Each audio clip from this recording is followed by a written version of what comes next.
الرجیم بسم اللہ الرحمن الرحیم امن یجیب المضطر اذا دعاہ ویکشف السوء وقال ولو انہم اذ ظلموا انفسهم جاؤوک فاستغفروا اللہ واستغفر لهم الرسول لوجدوا اللہ توابا رحیما۔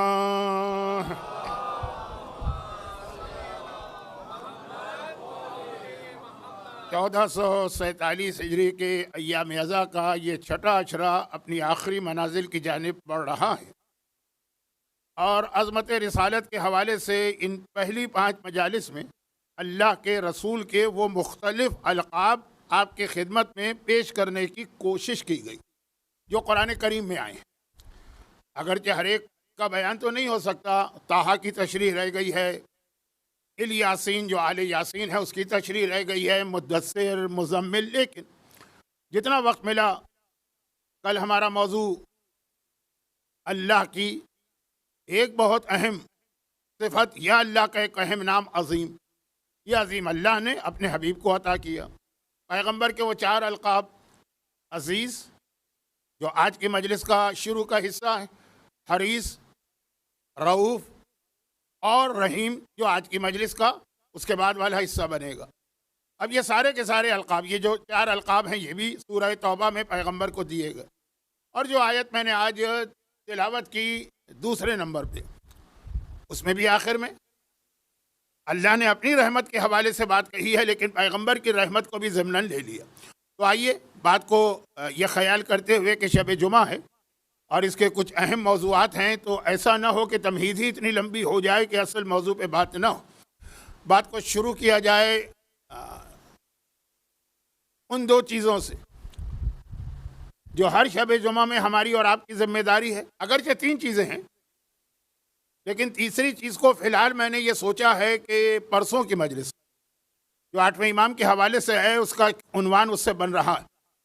موضوع آج کا ہے، بیان آ جائے گا 1 دن کے بعد، لیکن باقی 2 موضوعات کون سے 2 موضوعات ہیں؟ ہر شب جمعہ ہمیں اور آپ کو اپنے زمانے کے امام کو یاد کرنا ہے۔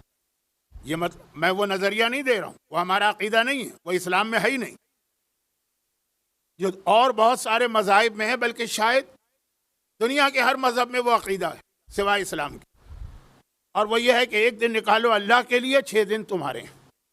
جس طرح چاہے زندگی گزارو، کھاؤ پیو، موج اڑاؤ، کاروبار کرو، ملازمت کرو، جاب کرو، تفریح کرو، آرام کرو، تمہاری مرضی۔ ہاں 1 دن نکال لو اللہ کے لیے، جو بھی اس مذہب میں اللہ کا تصور ہو۔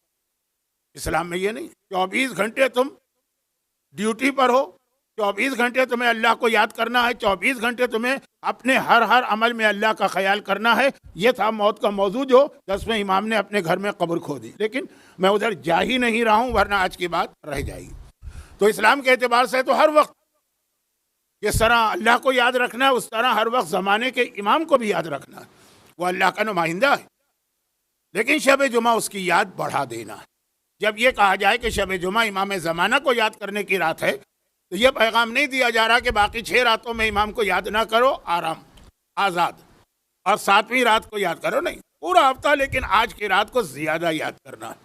اور جس کے حوالے سے میں اکثر ایک مثال میں ایک جملہ بھی کہتا ہوں، وہ مثال کا جملہ ہی بعض اوقات اتنا لمبا ہوتا ہے کہ اصل موضوع رہ جاتا ہے۔ شب جمعہ آپ نے امام کو یاد کیا تو کیوں یاد کر رہے ہیں؟ اصل مقصد یہ ہے کہ امام کو ظاہر کرانا ہے۔ چنانچہ آپ نے یاد کیا، آپ نے کوشش کی، آپ نے پوری محنت کی کہ امام ظاہر ہو جائیں۔ یہ بہت اہم جملہ ہے، پورا ایک اشرا ہے کہ امام کو ہم اور آپ ظاہر کرائیں گے، یہ ہمارا بھی حصہ ہے، لیکن بہرحال وہ چھوڑ دیجیے۔ تو اب ہم نے پوری کوشش کی، ناکام ہو گئے۔ ان معنوں میں ناکام ہو گئے کہ امام ظاہر نہیں ہوئے، ہمیں اجر ملا، ہمیں ثواب ملا، سب کچھ اپنی جگہ، امام ظاہر نہیں ہوئے تو ہم رو دی۔ رات ختم ہو گئی تو ہم رو دی۔ اسی رونے کا نام ہے دعائے ندبہ۔ چنانچہ جیسے ہی شب جمعہ ختم ہوتی، اس کے فوراً بعد دعائے ندبہ آ جاتی، اور دوپہر کے وقت امام زمانہ کی خاص زیارت آ جاتی ہے، اور سپہر کے وقت دعائے استماعت آ جاتی، کیونکہ جس دن امام ظاہر ہوں گے نا، اس دن 2 آوازیں آسمان میں گونجیں گی، بالکل ایک جیسی، کہ ایک عام آدمی بلکہ بڑے بڑے صاحبان علم اور معرفت بھی دونوں میں فرق محسوس نہیں کر پائیں گے۔ پہلی آواز جبرائیل کی ہوگی، دوسری آواز شیطان کی ہوگی، پہلی آواز صبح کو ہوگی، دوسری آواز سپہر کو مغرب سے پہلے ہوگی۔ پہلی آواز کا جواب ہے دعائے ندبہ، دوسری آواز کا جواب ہے دعائے استماعت، جو آج کل بہت زیادہ پاپولر یا مقبول دعا ہے، اور اگر نہیں ہے تو اسے بھی پڑھنا شروع کر دیجیے۔ خیر، تو یہ تو اس جملے کی وضاحت تھی کہ آج کی رات اور دن کا تعلق کتنا گہرا زمانے کے امام سے۔ صبح دعائے ندبہ، دوپہر کو دعائے امام زمانہ کی دعا نہیں زیارت، اور سے پہر کو دعائے استعمال۔ لیکن یہ کب ہے؟ جب پوری شب جمعہ آپ کی وہ کوششیں بظاہر ناکام ہو گئی کہ امام کو آنا چاہیے۔ اچھا، اب یہاں پہ رک کے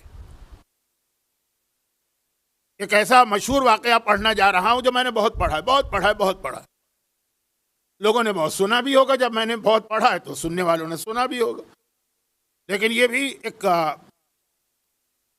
ایسے اصول کو بتا رہا ہے جو ہمارے ذہن میں ہر وقت رہنا چاہیے، تو اس لیے یاد دہانی کے لیے۔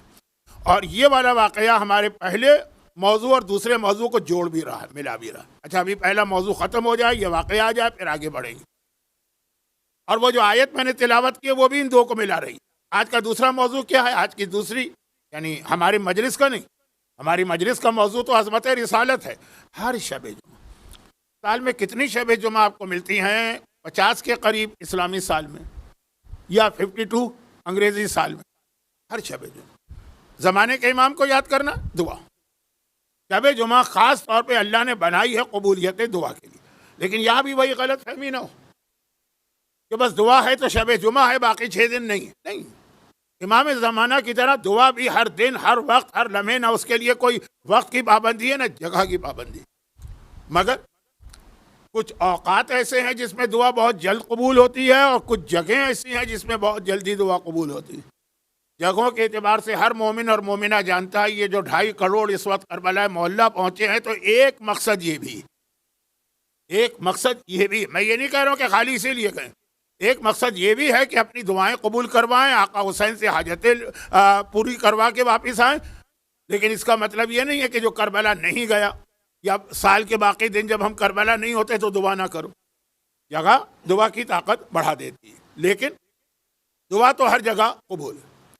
اور اسی طرح راتیں، شب قدر، 15 شعبان کی رات، عرفات کی رات، اور شب جمعہ۔ تو خیر، بات یہ عرض کر رہا تھا کہ یہ جملے غلط فہمی پیدا کر دیتے ہیں کہ جی وہ دعا کا تو شاید صرف شب جمعہ مانگنا ہے، یا امام زمانہ کا ذکر صرف شب جمعہ کرنا ہے، ہر وقت۔ لیکن یہ 2 موضوعات آج کی رات بڑھ جاتے ہیں، تیسرا بھی، لیکن تیسرے کے لیے 2 دن انتظار کر لیجیے گا۔ اب آ جائیے یہ دعا۔ اچھا، دعاؤں میں تو ہماری ٹاپ آف دا لسٹ دعا جو ہے نا، وہ تو امام کے بارے میں۔ دعا کا موضوع امام سے جا کے مل جاتا ہے کہ ہماری جتنی دعائیں ہوں گی، سب سے پہلی دعا یا امام ہے یا آخری دعا امام ہے، کیونکہ آپ جتنی بھی دعائیں الگ مانگیں، وہی واقعہ جو میں اکثر پڑھا کرتا ہوں، واقعہ نہیں ہے واقعہ، کیونکہ امام نے بیان کیا، لیکن وہ بعض اوقات جوک لگتا ہے۔ جوک وہ والا نہیں، ہنسی مذاق والا نہیں، یعنی ایک بہت ہی آسان الفاظ میں ایک پیغام دیا۔ بنی اسرائیل کا ایک نوجوان، بہت سنا ہوگا آپ نے مجھ سے، ایک مرتبہ اور سن لیجئے، چھوٹا سا واقعہ۔ دعا کے حوالے سے میں نے کہا دوسرا موضوع دعا، لیکن دعاؤں میں بھی پہلا موضوع آ گیا، پہلا موضوع زمانے کا امام، چاہے وہ آپ کی پہلی دعا ہو، چاہے وہ آپ کی آخری دعا ہو۔ بنی اسرائیل کا ایک نوجوان، بہت نیک، بہت مقدس، بہت متقی، بہت پرہیزگار، اور اللہ نے اسے خصوصی نعمت بھی دی تھی، اور وہ یہ تھا کہ جو اس کی بیوی تھی وہ بھی اتنی ہی نیک اور اتنی ہی پرہیزگار تھی، ورنہ عام طور پہ ہوتا نہیں۔ شوہر دیندار ہے تو بیوی بالکل بے دین ہے، بیوی دیندار ہے تو شوہر بالکل بے دین ہے۔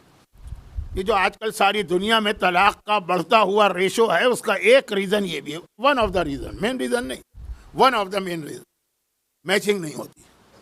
جو مس میچنگ کہا جاتا ہے، اس میں ایک بہت اہم چیز مس میچنگ میں یہ آتی ہے کہ اگر دین پر عمل کرنے میں مس میچنگ ہو رہی، بیوی کو حجاب کرنا ہے، شوہر کو نہیں کروانا، بیوی کو رزق حلال چاہیے، شوہر تو فراڈ، دھوکہ، فریب، ادھر سے پیسہ کھسوٹو، ادھر سے پیسہ لو، گھر میں لے آؤ، نہیں چاہیے بیوی کو، لیکن کیا کرے مسئلہ، یا الٹا مسئلہ۔ خیر، اللہ نے اس کو ایک خصوصی نعمت دی، اور یہ جملہ یاد رکھیے گا، یہ شاید میری کل کی مجلس میں ایک اور موضوع بن کے آئے گا، یا شاید پرسوں، لیکن خیر، فی الحال میں کوئی وعدہ نہیں کر رہا ہوں. ایسا بہت کم ہوتا ہے کہ دین کے اعتبار سے دونوں ہی اتنے شوقین ہو دین پہ عمل کرنے کا اور ایسا جذبہ ہو. اس کو ملا تھا یہ جذبہ، یعنی اس کو ملی تھی یہ نعمت. لیکن وہ تو اللہ کا اعلان بھی ہے وَلَنَبْلُوَنَّكُمْ بِشَيْءٍ مِّنَ الْخَوْفِ وَالْجُوعِ وَنَقْصٍ مِّنَ الْأَمْوَالِ وَالْأَنفُسِ وَالثَّمَرَاتِ. جتنا دیندار ہوگا اتنا بڑا اس کا امتحان ہوگا، جتنا بے دین ہوگا اتنا وہ کھل کھیلے گا، عیش و عشرت اور آرام. اس کے پیچھے بھی ایک فلسفہ ہے.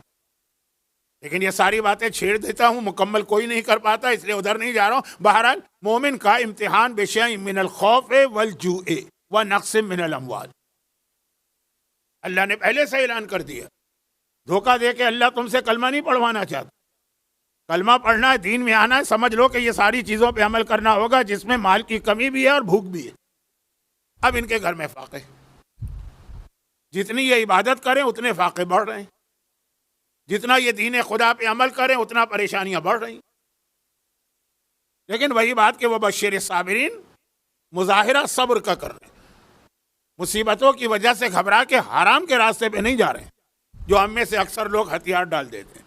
بھائی بہت صبر کر لیا، بہت برداشت کر لیا، اب برداشت نہیں ہوتا. وہ نہیں تھا. لیکن ہاں پھر کریں کیا؟ سلاح البکا راس مال رجا و سلاح البکا، جو دعائے کمیل کے آخر میں مومن کے لیے بس ایک ہی ہتھیار ہے کہ اللہ کی بارگاہ میں روئے اور امید. اسی امید کا دوسرا نام دعا. دعا میں کوئی کمی نہیں. سوال ہے نا کہ جب اتنی مصیبتیں ہیں اور ختم نہیں ہو رہی تو اب کیا کریں؟ دعا کرو. کیے جاؤ کیے جاؤ کیے جاؤ، تمہارا کام ہے دعا کرنا. وہ اللہ کا وعدہ تو ہے ادعونی استجب لکم. اچھا یہاں پہ اتنی بات آ گئی ہے نا، میں موضوع سے نہیں ہٹ رہا ہوں. دعا اور ابھی امام زمانہ اور دعا کو ملانا بھی ہے، لیکن ایک چھوٹی سی یاد دہانی کرا. یاد دہانی کہتے ہیں اس بات کو کہ جو آپ کو بہت اچھی طرح سے معلوم ہے، جب سے آپ نے ہوش سنبھالا ہے وہ بات سنی ہے، لیکن ایک اور حوالے سے آپ کو ذرا سا یاد دلا دیا جائے. ہم لوگ دعائیں کرتے ہیں، کریں گے، کرتے رہیں گے.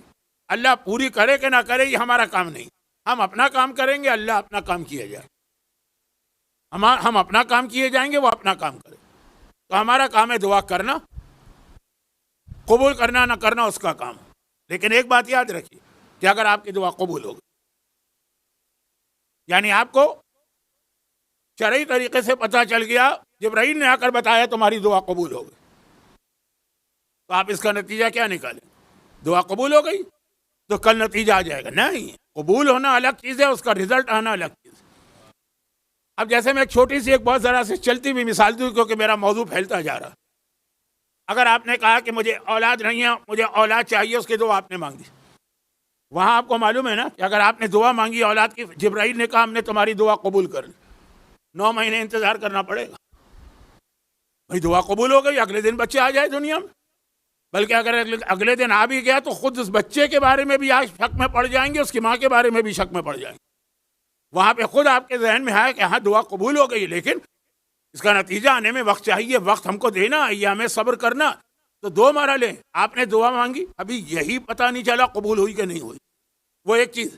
اور اگر پتہ چل بھی گیا کہ قبول ہو گئی، یہ میں کس حوالے سے کہہ رہا ہوں کہ بعض روایتوں میں کچھ دعاؤں کے لیے امام نے یہ فرمایا یہ دعا مانگو، یہ تمہاری دعا فوراً قبول. بلکہ بعض علماء تو اس میں ایک جملہ بڑھا دیتے ہیں جس سے مجھے اختلاف ہے، یعنی وہ اگر حدیث میں بھی آیا ہے تو وہ حدیث بہت ضعیف ہے کہ فلاں دعا مانگو تمہاری دعا فوراً قبول ہوگی، اور اگر قبول نہ ہو تو مثلا راوی کہتا ہے میرے اوپر لعنت کرنا یا مجھے برا بھلا کہنا، یا اس قسم کے جملے. تو اب یہ 2 مرحلے، اول تو یہی پتہ نہیں قبول ہے کہ نہیں، اور اگر پتہ چلا قبول ہے، آپ کی دعا قبول ہے، یقیناً قبول ہے، یقیناً قبول ہے. میں دعا کے لیے کہہ رہا ہوں، میں کسی نکاح کو قبول نہیں کر رہا ہوں کہ آپ کہیں کہ پتہ نہیں مولانا، نہیں. دعا قبول، نتیجہ اگلے دن نہیں آئے گا، آ بھی سکتا، لیکن اگر نہ بھی آئے، دعا قبول ہونے کے بعد بھی تو آپ کہیں دعا تو جب قبول ہوگی. 2 چھوٹی سی مثالیں. پہلی مثال ذرا بڑی ہے، لیکن چونکہ آپ ہر سال 9 ربیع الاول کو عید الضحیٰ میں سنتے آئیں، اس لیے وہ میں نے کہا چھوٹی مثال ہے کہ مطلب کم وقت میں پہنچا دوں گا. کٹے ہوئے سر آئے، وہ 5 کٹے ہوئے سر جو مختار نے اپنے قاصد کے ذریعے سے خاص طور پر چوتھے امام کو بھجوائے تھے. 5 کٹے ہوئے سر. عمر سعد ہے، شمر ہے، ابن زیاد ہے، حرملہ ہے، خولی۔ ابن زیاد ہر ایک کو پتا ہے، اصل تو وہ ہے، اس کے بعد شمر ہے، پھر عمر سعد کمانڈر ان چیف ہے، پھر حرملہ ہے جس کے کٹے ہوئے سر کی تمنا چوتھا امام کرتا رہا، اور پھر خولی ہے خود بابا کا قاتل۔ تو اب یہ 5 کٹے ہوئے سر آئے۔ اب میں تفصیل میں اس لیے نہیں جا رہا ہوں کہ آپ ہر سال 9 ربیع الاول کو سنتے بھی ہیں اور انشاءاللہ اس سال بھی سنیں گے واقعہ، صرف اشارہ۔ اچھا، یہ اشارہ بعض لوگوں کے لیے نئی بات ہوتی ہے، لیکن میں دنیا میں جہاں جہاں عید الزہرا کا جشن پڑھتا ہوں یہ واقعہ پورا پڑھتا ہوں۔ امام کا ایک طریقہ تھا، اور وہ یہ تھا کہ روزانہ صبح کو، اسی لیے بعض علماء کہتے ہیں کہ یہ جو کٹے ہوئے سر کا واقعہ ہے یہ مدینے کا نہیں ہے، یہ مکے کا ہے، مدینے کا نہیں، مکے کا۔ ہر سال امام حج پر، چوتھے امام 35 حج کیے ہیں، اور امامت کتنی ہے؟ 35 سال۔ ہر سال حج پر امام آتے ہیں، امام، اور حج کے بعد پھر مدینے جاتے ہیں 10 15 20 دن مکے میں قیام کر کے، اور جتنے دن امام مکے میں رہتے ہیں اتنے دن امام اپنا وہی دسترخوان بچھاتے ہیں جو مدینے میں امام نے شروع کیا تھا شب جمعہ کی وجہ سے۔ ابو حمزہ صومالی کی ایک روایت میں اکثر پڑھتا ہوں، میرے ساتھ ایک بڑا مسئلہ کہ میں جب ایسے حوالے دیتا ہوں واقعہ پڑھوں تو لوگ کہیں تو بہت دفعہ ہم نے سن لیا ہے، کب تک سنائیں؟ مختصر کروں تو بہت سے بچے جوان آتے ہیں، ہم نے تو کبھی سنا ہی نہیں، آپ اشارے کر کے کیوں آگے بڑھ جاتے ہیں؟ میں کروں تو کیا کروں، میری سمجھ میں کچھ نہیں آتا ہے، تو اسی حالت میں یہ جملہ کہہ کے آگے بڑھ رہا ہوں۔ شب جمعہ ہے آج، شب جمعہ۔ ابو حمزہ صومالی کی روایت ہے نا کہ میں نے پوچھا مولا آپ اتنا بڑا دسترخوان مدینے میں کیوں بچھاتے ہیں؟ کہا کہ اس شب جمعہ کی وجہ سے، پورا واقعہ بیان کیا۔ نہیں، میں موضوع سے ہٹ رہا ہوں، 18 منٹ تو ہو چکے ہیں مجھے۔ تو خلاصہ یہ ہے کہ اب امام جب مکے آ گئے وہاں بھی یہی طریقہ، ایک فرق کے ساتھ، اور فرق یہ ہے کہ مکے میں امام جو ہیں روزہ نہیں رکھتے ہیں، مدینے میں امام روزے سے ہوتے ہیں۔ تو یہ دسترخوان پہ امام خود بھی تشریف فرما ہوتے ہیں، اور جو کچھ بھی چیزیں تیار ہو کے آتی ہیں وہ نوچ کرتے ہیں۔ یہ لمبا ہو رہا ہے واقعہ، مختصر کر دوں تو روزانہ جب تک کہ امام مکے میں ہیں حج کے بعد، اس سال جس سال کا واقعہ ہے، کس سال کا واقعہ ہے؟ 67 ہجرہ۔ میں سن عام طور پہ نہیں بتاتا ہوں، لیکن اس واقعے کی تو پوری روح ہی سن ہے، جو جس حوالے سے میں پڑھ رہا ہوں اس میں سے پوری روح سن میں چھپی ہے۔ واقعہ کربلا کا واقعہ 61 ہے، یہ واقعہ جو میں پڑھ رہا ہوں 67 ہے۔ کتنے سال ہو گئے؟ 6 سال۔ 6 سال امام کا دسترخوان روزانہ۔ آپ حضرات تو جو عمرے اور حج پر گئے ہیں میری باتیں سمجھ رہے ہیں، سب لوگ جاتے ہیں فجر کی نماز پڑھتے ہیں خانہ کعبہ میں، نماز پڑھ کے فجر کی نماز پڑھ کے حرم سے نکلتے ہیں، سامنے ہی چوتھے امام کا گھر، وہ جو آج بھی رسول خدا کی برتھ پلیس ہے نا اس کے بالکل پیچھے چوتھے امام کا گھر تھا، دیوار ملا ہوا۔ وہاں سے نکلے امام کے گھر پہ آئے، کیوں؟ دسترخوان، ناشتہ۔ اب بہت بڑی تعداد ایسی ہے کہ جسے نعوذ باللہ نہ امام کی امامت کا پتہ ہے، نہ وہ امام کو امام مانتے ہیں، نہ ان کو امام سے کوئی عقیدت ہے، نہ ان کو امام سے کوئی محبت، لیکن آتے ضرور ہیں کیونکہ ان کی محبت ہے ناشتے سے۔ انہیں چاہیے یہ ترمال، انہیں چاہیے روزانہ صبح۔ یہ تبلیغ کا ایک ذریعہ ہے جو دعوت ذی العشیرہ سے شروع ہوا تھا، کہ ایسے لوگ جو ابو جہل و ابو لہب ٹائپ کے ہیں ان کو کیسے کھینچ کے لاؤ کھانے کے نام پہ۔ اچھا تو خیر، اب یہ بہت ساری باتیں آپ خود دیکھ رہے ہیں میرا انداز کہ مجھے بہت جلدی آگے بڑھنا پڑ رہا ہے۔ تو اب ایک بہت بڑی تعداد نماز پڑھی، باہر نکلے، سامنے امام کا گھر ہے، ناشتہ یہاں کرو، ناشتہ بھی بہت اچھا ہوتا ہے، اور یہ ہے کہ فری کا ہوتا ہے، خرچہ بچ جائے گا، اور اس کے ذریعے پھر امام تبلیغ کرتے ہیں، دعائے صحیفہ کاملہ ان کو سناتے ہیں، بہت ساری باتیں۔ لیکن یہ جو جملہ میں کہہ رہا ہوں اس کا آج کے واقعے سے تعلق نہیں ہے، اس کا عید الزہرا سے تعلق، لیکن جب بات آ گئی ہے تو جملہ عرض کر دوں۔ لیکن ناشتے کے بعد پھر امام کے گھر سے تیار ہو کر، اب ناشتہ تو وہی عام سے ہیں جو مکے میں رائج تھے، اس میں بہترین چیزیں، لیکن مکے والے وہ دیکھتے تھے، سویٹ ڈش ایک آتی ہے، ڈیزرٹ۔ ناشتے کے بعد وہ خاص کوئی امام کا نسخہ ہے، کوئی ریسیپی ہے، کوئی طریقہ ہے، ایسی عرب کے لوگوں نے کبھی اس قسم کی سویٹ ڈش نہیں کھائی ہے۔ ہر جگہ کے اپنے کچھ طریقے ہوتے ہیں۔ پنجاب میں جاتا ہوں، لوگ صبح ناشتے میں سوئیاں کھلاتے ہیں جو ہم لکھنؤ والوں کے لیے تعجب کی بات ہوتی۔ روزانہ ناشتے میں عید نہیں ہے، کہیں مولانا عید کا سوئیوں سے کوئی تعلق نہیں. خیر ہر جگہ کا ایک طریقہ. تو اب خاص اس سویٹ ڈش کی لالچ میں زیادہ لوگ آتے ہیں کہ بھائی باقی چیزیں تو اگر ہم نے چھوڑ بھی دی تو کسی اور ہوٹل ریسٹوران متم میں جا کے خرید لیں گے، یہ کہیں نہیں. اب ناشتہ آ گیا، لوگ آ گئے ہیں، ناشتہ تیار ہو گیا، شروع ہونے والا ہے. مختار کا آدمی آیا 5 کٹے ہوئے سر لے کر، 5 تھیلیاں ہیں، خط ہے. یہ عید الزہرا والا واقعہ میں پڑھ رہا ہوں جو آپ نے ساری زندگی سنا، تو بڑی معذرت کے ساتھ کہ جلدی جلدی آگے بڑھ رہا ہوں، لیکن یہ جملے نہ کہتا تو جو پیغام ہے وہ آپ تک نہیں پہنچتا. خیر یہ 5 کٹے ہوئے سر، مختار کا آدمی آیا، وہ خط لکھا ہوا ہے، وہ ساری بات. آج کل مختار کے حوالے سے بھی بڑی غلط فہمی پھیلائی جا رہی ہے. اس موقع پر بھی امام نے رحم اللہ کہہ کر مختار کو دعا دی تھی، اور کئی بار دعا دی. یاد رکھیے گا مختار کے بارے میں آج کل بڑی غلط فہمی ہے. میں اس کو چونکہ موضوع یہ میرا نہیں ہے، غالباً میرے بعد جو اشرا ہوگا اس میں کچھ باتیں آئیں گی، لیکن عرض یہ کرنا ہے کہ کئی بار امام نے دعائیں دی ہے، جن میں ایک یہ واقعہ، ایک جب وہ سندھ کی ایک خاتون مختار نے امام کو بھجوائی کہ اتنی شریف عورت ہے کہ اس کی شادی صرف آپ سے ہو سکتی، جو جناب زید کی والدہ بنی. یہاں اگر مجمع میں کوئی زیدی سید ہے، آپ کی جدہ ماجدہ، وہ بھی مختار کا تحفہ تھا. امام نے وہاں بھی دعا دی تھی. مختار کئی دعائیں ملی ہیں مختار کو. اور پھر مختار کے بارے میں غلط فہمی کہ وہ لالچ میں تھے اور اقتدار تھے اور دشمنان اہل بیت سے محبت کرتے تھے. اب یہ ساری چیزیں ضمناً ایک جملہ کہہ دیا، موضوع نہیں ہے. تو خیر یہ تو پورا موضوع بدلا جا رہا ہے، جلدی جلدی آگے بڑھوں. تو خلاصہ یہ کٹے ہوئے سر آ گئے. پھر جو کچھ امام نے خوشی کا اظہار کیا وہ آپ سب سنتے رہتے ہیں. اور اس کے بعد امام وہ بعد کے واقعات، یعنی بعد کے واقعات کیا کہ گھر میں گئے، سیدانیوں کو حکم دیا، لباس بدلوایا، کہا کہ بالوں میں اب تیل ڈالو، کنگھی کرو، آج اچھے کھانے پکاؤ، آج چولہے روشن، وہ سب بات کی چیز. جیسے ہی کٹے ہوئے سر آئے، امام ناشتہ شروع کر چکے تھے. فوراً امام سجدے میں گئے. اچھا امام تو اتنے سجدے کرتے تھے کہ ان کا لقب ہی سجاد ہے.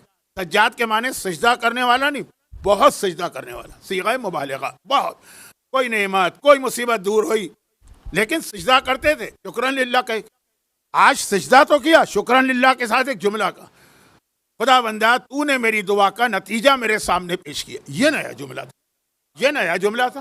سجدے کے اندر امام سجدہ شکر ادا کر کے یہ جو جملہ ارشاد فرما رہے. تو اب جیسے ہی امام نے سجدے سے سر اٹھایا تو لوگوں نے سوال کیا، مولا یہ جملہ سمجھ میں نہیں آیا. امام فرماتے ہیں اب میں یہی کنفیوز ہوں کہ اتنا مشہور واقعہ پڑھ کے آپ کا اتنا وقت لے رہا ہوں تو کیسے جلدی جلدی واقعے کو مکمل کر دوں تاکہ آپ کو یہ احساس نہ ہو کہ آج تو ہم نے بہت پرانی عید الزہرا تو آپ جب سے آپ نے ہوش سنبھالا ہے بلکہ اس سے پہلے سے سنتے آئے، لیکن یہ جملے کی وضاحت ضروری. مولا یہ آپ نے کیا فرمایا؟ کہا جب میرے مظلوم بابا کا کٹا سر ابن زیاد کے سامنے گیا تھا تو وہ ناشتہ کر رہا تھا. اچھا اب ایسا نہیں ہے کہ یہ اہل بیت کا لٹا ہوا قافلہ ایسے ہی پہنچ گیا وہاں پہ. یہ شاہی قافلے جو ہے نا ان کا پورا اسکیجول بنایا جاتا ہے. اس راستے سے گزرو گے، اس وقت پہ گزرو گے، اس ٹائم پہ انٹر ہوگے. اور وہاں تو پہلے سے ہی جو 2 دن پہلے میں نے مصائب میں پڑھا تھا کہ ہمارے ساتھ قافلہ لانا چاہتا ہے تو روکا جاتا ہے، ابھی ٹھہر جاؤ، تیاری ہے، دربار سجایا جا رہا، ہر چیز معلوم تھی. جان بوجھ کر نعوذ باللہ اہل بیت کی مزید توہین کے ارادے سے پہلے اس نے ناشتہ منگوایا پھر اہل بیت کو بلوایا، یعنی یہ ظاہر کرنے کے لیے کہ میری نگاہ میں نعوذ باللہ ان کی کوئی اہمیت نہیں.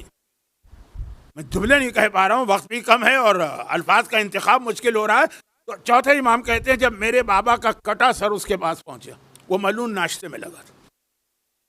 اچھا اب اصل بات اس کے بعد کا جملہ تھا. تو جیسے ہی سر آیا اس نے کہا ایک طرف رکھ دو، ابھی میں ناشتہ کر رہا ہوں، پہلے ناشتے سے فارغ ہوں پھر دیکھوں گا کیا معاملہ. یہ توہین بھرا دربار ہے، سجا دربار ہے، سب لوگ بلائے گئے ہیں اور وہ کہہ رہا ہے کہ نعوذ باللہ. میں زیادہ نہیں کہنا چاہتا لیکن ایک طرح سے نظر انداز، اگنور.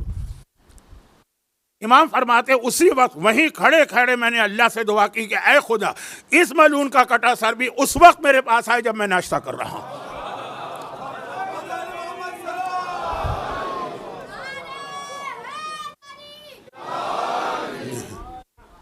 عید الزہرا میں ہمیشہ میں واقعہ پڑھتا ہوں. امام فرماتے اسی وقت سب سے پہلا کام میں نے کیا، یہ دعا کی. اچھا یہ تو ابن زیاد نے تو باقاعدہ ایک منصوبے کے تحت یہ سارا کیا کہ ناشتہ میں شروع کروں تو سارا ہے. چوتھے امام علم امامت اپنی جگہ ہوگا لیکن اس طرح سے نہیں, وہ تو روز ناشتہ کرتے ہیں.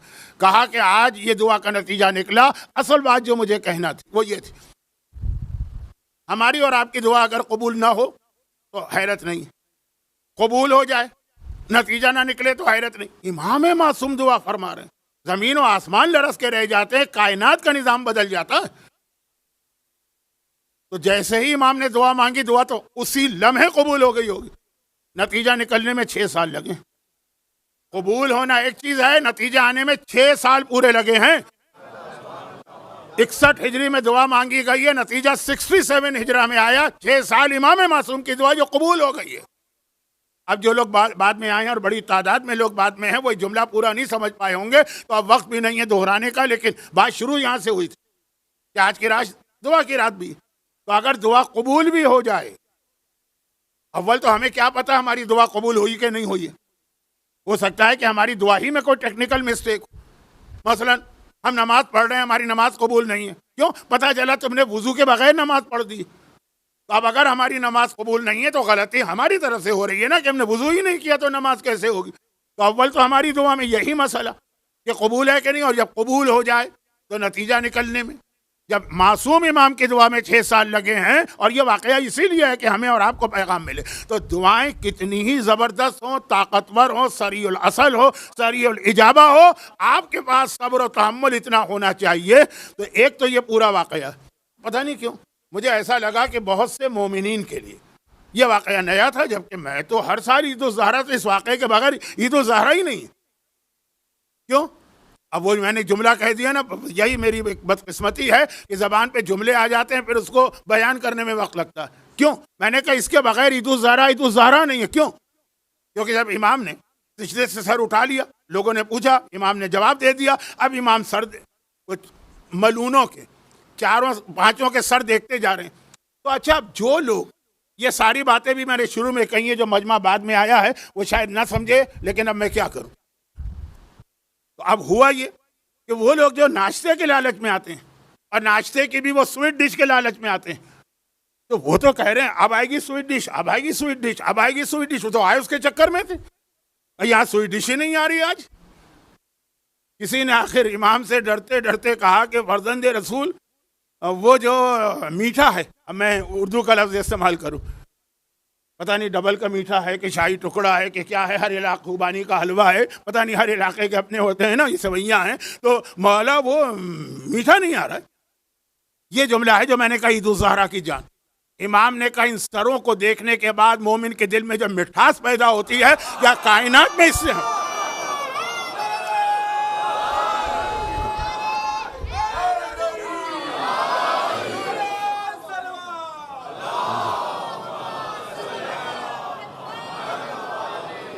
معصوم امام کا عید الضحیٰ دیکھے کہہ رہے ان سروں کو دیکھ کے جو مومن کے دل میں مٹھاس پیدا ہوتی ہے, کیا اس سے بڑی مٹھاس کائنات کی کسی چیز میں ہے؟ یہ ہے عید.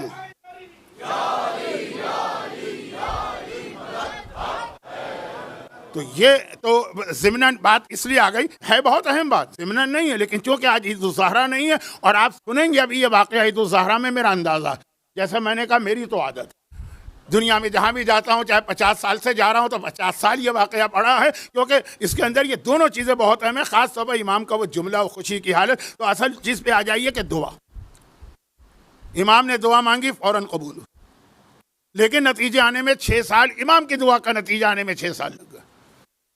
تو ہم اور آپ دعا مانگ کے اتنی بے صبری نہ کریں. لیکن اب وہ دعا کے حوالے سے ایک جملہ اور تھا, یہ میں اس لیے کہہ رہا ہوں کہ جو مجمع اس وقت میرے سامنے ہے, جب یہ جملہ میں نے شروع مجلس میں کہا تھا تو اس کا 10% تھا, 90% بعد میں آئے, سمجھ میں آ گیا تو ٹھیک, نہیں سمجھ میں آیا تو ثواب سن کے مجلس میں بیٹھے رہیے. تو اب وہ جملہ یہ تھا کہ میں نے کہا ہماری دعا, یہ تو بات ہو رہی تھی دعا میں تاخیر ہو سکتی, دعا قبول ہونے میں قبول ہو گئی, اللہ نے کہا ایکسیپٹڈ, مہر لگا دی, دعا قبول ہو گئی, نتیجہ آنے میں تاخیر ہے. تو ہر صورت میں جتنی ہم دعا مانگیں گے, اس کی سب سے پہلی دعا یہ آخری دعا ہونا چاہیے, جو آج کا پہلا موضوع ہے, میں نے شروع مجلس میں عرض کیا تھا, یعنی ظہور امام کی. تو اب یہ جو دعا سب سے پہلی یا آخری ہو, تو اس کی ایک وجہ وہ چھوٹا سا واقعہ, جہاں سے بات شروع ہوئی تھی. مجھے یاد ہے کہ میں نے کہاں سے بات شروع کی تھی, مجمع شاید بھول بھال گیا. بنی اسرائیل کا ایک نوجوان دعا دعا دعا, اسی نعمت کے ساتھ کہ بیوی بھی اس کی اتنی ہی نیک ہے تو وہ بھی اتنی ہی دعائیں, لیکن نتیجہ نہیں آ رہا. اب یہ نہیں کہہ سکتے کہ ان کی دعائیں قبول نہیں ہیں, نتیجہ نہیں آ رہا. آخر کار یہ عظمت رسالت کے حوالے سے یہ بہت اہم پیغام تھا, لیکن آ گیا جوک نما واقعے میں. آخر کار شوہر بیوی نے کہا کہ بھائی اللہ کی بارگاہ میں دعا بغیر وسیلے کے تو جاتی نہیں ہے, ہم وسیلہ اختیار کرتے ہیں. اس وقت کا جو نبی تھا, یہ پیغمبر سے پہلے بنی اسرائیل کا واقعہ تھا نا, میں نے شروع میں کہا تھا بنی اسرائیل کے تو انبیاء ہوتے تھے, نبی کے پاس جاتے, وسیلہ نبی کا. یہ میں نے جو دوسری آیت آج تلاوت کی ہے اس کا ترجمہ, سورہ نساء آیت نمبر 64 کہ اے گناہگاروں رسول کے پاس آؤ, ان کا وسیلہ اختیار کرو, لَوَجَدُ اللَّهَ تَوَّابًا رَحِيمًا, تب تم دیکھو گے کہ اللہ کتنے جلدی تم پہ رحمت نازل کر رہا. وسیلے کی آیت, زیارت کی آیت, سب اس میں جمع ہو گئے ہیں. اور یہ آیت آپ پڑھیں گے, کب پڑھیں گے؟ پرسوں, کل شب وفات رسول خدا. کل کی مجلس شاید تھوڑا پہلے شروع ہوگی, یہ تو مجھے نہیں پتا, انتظامیہ شاید اعلان کر. کل وفات کی رات اور اہم ترین وفات. اہل بیت کے سارے مصائب کا آغاز ہی ہوا جب اللہ کا رسول اس دنیا سے گیا. اس سے پہلے مجالتی کسی کی کہ کوڑا مارتا, گھر جلاتا, دروازے پہ لکڑیاں لاتا, مصائب وہاں سے شروع ہوئے. اور مصائب بھی ایسے مصائب کہ ہماری اور آپ کے گھر کی کوئی عورت فریاد کرے تو سمجھ میں آتا ہے عورتیں ذرا جلدی سے نالا فریاد کرتی ہیں. کائنات کی سب سے بڑی صابرہ اگر کہ صبت علیہ مصائب ہو, کتنے مصائب ہوں, وہ کہاں سے شروع ہوئے؟ 28 سفر سے نا. تو کل بہت اہم رہا. وہی جملہ جو میں نے جناب فاطمہ بنت اسد کے لیے عرض کیا تھا, اسی کو آپ 1000 گنا بڑا کریں تو کل رات کا ایک ذرا سا حق ادا ہوگا کہ اپنے باپ کی مجلس میں لوگ جاتے ہیں, زہرا کے والد کی مجلس میں کل آ جائیے گا, اور جس کو لا سکیں تو لے آئیے گا. خیر, تو خلاصہ کل کی مجلس وفات کی ہے, تو کل رات کو اور پرسوں دن کو رسول خدا کی زیارت پڑھی جائے گی دنیا میں ہر جگہ. اس زیارت میں یہ آیت آئی ہے جس کا میں نے بہت جلدی ترجمہ کیا کیونکہ وقت میرے ہاتھ سے پھسل کے نکل رہا. وسیلہ تو اب ابھی ہم پیغمبر کے وسیلے پہ آتے ہیں, اور 4 دن سے پیغمبر ہی کا وسیلہ تھا.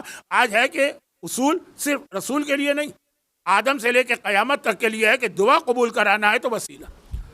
کہا تو ہمارا تو نبی موجود ہے, تو چلو انہی سے بات کر لو ڈائریکٹ. ہم تو روضے پہ جاتے ہیں, لیکن خود امام تشریف فرما ہوتے تو ہم پہلے تو وہیں جاتے ہیں نا. گئے نبی کے پاس, نبی نے پوری بات سنی اور کہا میں اللہ سے معلوم کر کے تمہیں بتاؤں گا, کل آ جانا. کل آ گئے. کہا کہ اللہ نے کہا ہے کہ تمہاری تقدیر میں مرتے دم تک یہی پریشانیاں, اور کوئی طریقہ نہیں ہے اس کو بدلنے کا. تقدیر بدلی جا سکتی ہے لیکن یہاں کوئی طریقہ نہیں. البتہ تمہارے اتنے دعا کرنے کے نتیجے میں, اتنی دعا کرنے کے نتیجے میں, اتنی دعا کرنے کے نتیجے میں اللہ نے صرف اتنی سی تبدیلی کی کہ ایک دعا تمہاری قبول ہو. اور دعائیں تو ہر آدمی ایک دعا تو کوئی نہیں مانگتا. سارا کا سارا لوگ ہول سیل میں کام کرتے ہیں نا کہ 15 20 25 50 دعائیں, لیکن تمہارے لیے کہا کہ وہ بھی صرف تمہارے لیے تقدیر بدلی, تمہاری ایک دعا قبول ہوگی. اب یہ ایک کا لفظ بھی بڑا دھوکے میں ڈالنے والا. پاکستان کے رہنے والے بلکہ ہندوستان کے لوگ بھی جانتے ہیں, اردو کے بہت بڑے شاعر ہیں ڈاکٹر علامہ اقبال, بہت بڑے شاعر ڈاکٹر اقبال. ان کا ایک مشہور واقعہ, میں اور وہ دو ہیں, شعر و شاعری سے میرا کوئی تعلق نہیں ہے, لیکن ہم دونوں ایک چیز میں مشترک ہوتے ہیں نا. کچھ لوگ کلاس فیلو ہوتے ہیں کہ ایک ساتھ پڑھیں, کچھ لوگ بزنس ایک ساتھ کرتے ہیں, کچھ لوگ پڑوسی ہوتے ہیں. میں اور وہ بھی ایک چیز میں شریک ہے, وہ بھی ڈائبیٹک پیشنٹ اور میں بھی ڈائبیٹک پیشنٹ. نہ ان کی شوگر کنٹرول ہو رہی تھی نہ میری شوگر کنٹرول ہوتی تھی. اور شوگر کے مریض سے پوچھئے کہ آم کتنی بڑی نعمت لگتی ہے, آم جنت کا پھل. انہیں بھی بہت شوق تھا, مجھے بھی بہت شوق تھا. ابھی تو آج کل ساری ریسرچ بدل گئی ہے. ابھی میں پرسوں BBC میں پڑھ رہا تھا کہ ڈائبیٹک پیشنٹ کو ایک آم کھانے کی ڈاکٹروں نے اجازت ہی نہیں دی ہے, مشورہ بھی دیا اسے شوگر لو ہوتی ہے. ارے ہم تو پتہ نہیں 50 سال سے آم کو چھوڑے بیٹھے کہ شوگر بڑھتی ہے، ڈاکٹر آج یہ کہہ رہے. آنکھیں بند کر کے لوگ یقین کر لیں گے. مرجے کا فتویٰ بدل جائے، او زمین و آسمان میں قیامت بپا ہو جائے گی کہ آج ہم نے کچھ اور سنا تھا، پہلے کچھ اور سنا تھا. پہلے جا کے ان کی گردن پکڑو. میں موضوع سے ہٹ رہا ہوں ورنہ یہ بہت اہم جملہ تھا. تو کہا ایک عام. اچھا لیکن ہر ڈائبیٹک پیشنٹ اپنے ڈاکٹر سے ضرور مشورہ لے، لیکن ان جرنل ایک مشورہ آج کل ہی آیا. تو علامہ اقبال سے بھی ڈاکٹر نے کہا کہ اچھا بہت آپ کا دل چاہ رہا تو ایک عام کی اجازت میں دے دوں. پھر بھی دیکھا شوگر کنٹرول نہیں ہو رہی، دوائیں دے رہے ہیں، سب کچھ دے رہے ہیں. ایک دن اتفاق سے ڈاکٹر ایسے وقت میں پہنچا کہ وہ آم کھا رہے. کیا دیکھا؟ اتنا بڑا آم تھا اور وہ کھا رہے ہیں جو 50 آموں سے بڑا ایک آم. یہ کیا غضب، 50 کب ایک ہے نا، کھا تو میں ایک ہی آم رہا ہوں، اس میں سائز کی بات تو نہیں تھی. وہ اتنا بڑا آم. تو اب ایک دعا تمہاری قبول ہوگی. نبی یہ وقت نہیں کہا اب تمہاری مرضی جو تو. اب یہ گھر آیا، بیوی سے مشورہ کیا، کیونکہ شوہر بیوی ساتھ زندگی گزارے نا. جو پرابلم ہے اس کے وہ دونوں کے مشترک پرابلم. ایک لفظ بہت اہم ہے. ارے کہاں دعا تو رہی جا رہی ہے، میں جلدی سے نتیجے پہ آتا ہوں. تو خلاصہ یہ کہ کیا اس کا مسئلہ تھا؟ اولاد نہیں تھی. اولاد نہ ہونا کتنا بڑا مسئلہ ہوتا ہے. جن کی اولاد نہیں ہے انہی کو معلوم. دوسرا مسئلہ غربت، فاقے. تیسرا مسئلہ میں نے کہا دونوں کا تھا.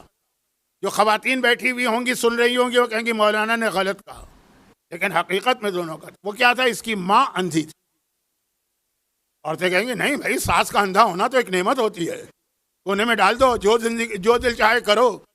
لیکن نہیں، جو صحیح معنوں میں اطاعت گزار اور اللہ کا خوف رکھنے والی مومنہ، وہ سمجھتی ہے کہ ساس کا وجود گھر کے لیے کتنی برکتیں لے کے آتا ہے. ساس مینس ماں.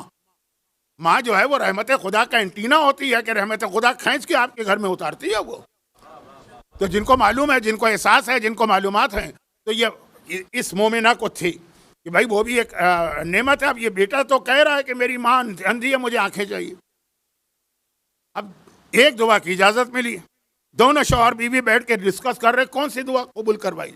اولاد بھی مسئلہ، وہ بھی چاہیے. غربت سے نجات بھی مسئلہ، وہ بھی چاہیے. اور یہ ہے کہ ماں، اس کا بھی وجود چاہیے کہ اس کو آنکھیں ملے. ساری رات مشورہ کیا. اگلے دن پہنچ گئے. نبی وقت نے کہا پہلے بتا دینا کون سی دعا چاہیے، وہ اللہ سے میں قبول کرواؤں. کیا کہ اس نے کہا کہ نبی خدا ہم دونوں نے ساری رات ڈسکس کیا اور اس نتیجے پہ پہنچے کہ صرف ایک دعا ہم کو چاہیے. ایک. اور گنیے گا نبی خدا بھی ایک دعا ہے، آپ نے اجازت دی کہ میری ماں میرے بیٹے کو سونے کے برتنوں میں کھانا کھاتے دیکھے. نبی خدا میں نے کتنی دعائیں مانگی ہیں؟ ایک مانگی ہے نا. اور آپ نے کہا تھا کہ اللہ نے ایک کی پرمیشن دی. اب یہ ایک دعا ہے کہ 3 دعائیں جمع ہو گئی. ماں دیکھے، دیکھنے کے لیے تو آنکھیں چاہیے نا. بیٹے کو دیکھے، بیٹا پیدا ہوگا تو دیکھے گی نا. سونے کے پیالوں میں کھانا کھاتے دیکھے تو گھر میں اتنی دولت ہوگی نا کہ وہ سونے کے پیالے گھر میں آئیں تو وہ دیکھے گی نا. تینوں دعائیں آ گئیں اس ایک دعا کے اندر. نبی خدا بھی مسکرا دی. کہا بڑی ہوشیاری سے تو نے دعا مانگی ہے، جا اللہ یہ تینوں دعائیں تمہاری قبول کرے گا.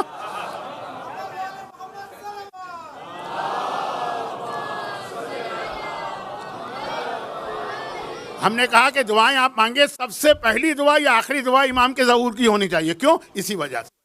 بھئی آپ نے الگ الگ دعائیں مانگیں گے نا، وہ میں نے کہا ہول سیل میں. صحت بھی چاہیے، اچھا جاب بھی چاہیے، اولاد بھی چاہیے. اولاد ہو گئی تو بیٹیوں کے لیے اچھے رشتے بھی چاہیے، بیٹوں کو اچھی تعلیم بھی دلوانا ہے، اور مثلا دشمنوں کا ڈر ہے اس سے بھی محفوظ رہے. جتنی 50-60 دعائیں الگ الگ مانگتا ہے. اگر امام آ گئے نا، ایک وہ دعا قبول ہو گئی، یہ ساری دعائیں قبول ہو گئی.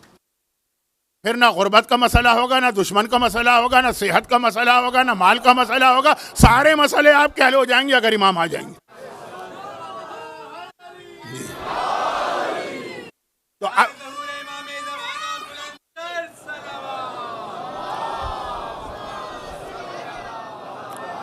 تو جتنی دعائیں آپ کو مانگنا ہے مانگے بے شک الگ الگ، لیکن پہلی یا آخری دعا یہ امام کی ہو کہ یہ سب سے اہم دعا ہے کہ اس کے اندر ساری دعائیں آ گئیں. تو شب جمعہ بات جہاں سے شروع ہوئی تھی اس وقت بہت مختصر مجمع تھا، اس لیے ایک آدھ دفعہ میں ریپیٹ کر رہا ہوں. ایک امام کی دعا ہے اور ایک ویسے ہی ہر دعا. اچھا اب اس نوجوان کے واقعے میں 2 بڑے مسئلے اس کے آئے تھے. ماں کا بھی مسئلہ تھا، وہ ہے صحت، دولت اور پھر اولاد. یہ بڑے مسئلے. اولاد کے حوالے سے ہمارے پاس دو تو بہت اہم حدیثیں اور ایک بہت اہم اصول میں جلدی بتاؤں گا، وہ لمبا واقعہ ہو جاتا ہے، لیکن دو بہت اہم۔ پانچویں امام کے پاس ایک صحابی آتا ہے اور ایک مغیرہ ابن شعبہ ابن مغیرہ، ایک اور صحابی، وہ والا نہیں جو دشمنان اہل بیت میں شامل۔ چھٹے امام کی بات، مولا اولاد چاہیے۔ میں بہت مختصر کر رہا ہوں تاکہ صرف ٹو دا پوائنٹ بات۔ تو پانچویں امام نے اس کو جو بتایا نسخہ وہ یہ کہ یہ والی دعا ضرور پڑھا کرو، اور چھٹے امام نے جو اس سے کہا کہ جب نماز، روزانہ کی نماز پڑھتے ہی ہو، مسئلہ آدمی یہ تو کہنے کی ضرورت نہیں، نماز کے بعد جب تم آخر کے سجدے میں جاتے ہو، نماز ختم کر کے تسبیح پڑھتے ہیں، پھر دعا مانگتے ہیں، پھر سجدہ شکر میں یہ پڑھا کرو۔ لیکن ان دونوں روایتوں میں ایک جملے کا فرق ہے۔ پہلی روایت میں امام نے فرمایا کہ روزانہ چاہے دن میں ایک مرتبہ صحیح یہ دعا پڑھا کرو۔ دوسری روایت میں ہے کہ تم اور تمہاری بیوی مل کر یہ دعا پڑھا کرے۔